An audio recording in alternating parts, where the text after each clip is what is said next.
मैंने अपनी शादी में सभी चीज़ों को स्वीकार किया, लेकिन बावजूद इसके मुझे अपनी शादी में हमेशा कुछ कमी लगी। ऐसे में जब सच्चाई मेरे सामने आई तो उसने मुझे हिलाकर रख दिया। इस बात से बिल्कुल भी इनकार नहीं किया जा सकता कि परिवार में लड़की के पैदा होते ही उसे शादी का सही मतलब सिखा दिया जाता है। मुझे भी बचपन से यही सिखाया गया था कि शादी एक पवित्र बंधन है जिसे हर कीमत पर संजोकर रखना चाहिए।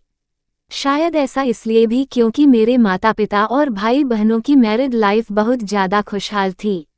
यही एक वजह भी है कि मैं इस तथ्य पर विश्वास करने लगी थी कि जिससे भी मेरी शादी होगी उसके साथ मैं कदम से कदम मिलाकर चलूंगी। लेकिन मेरे साथ ऐसा नहीं हुआ।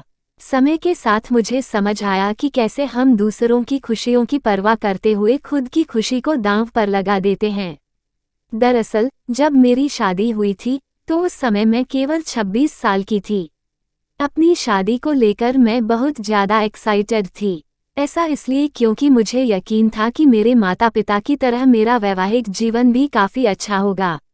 उन्होंने मेरे लिए एकदम सही इंसान चुना होगा जो मुझे हमेशा खुश रखेगा।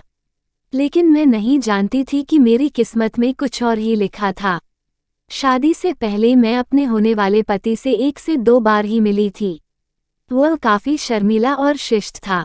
उसे देखकर मुझे यही लगा कि वो मेरे लिए एकदम परफेक्ट है।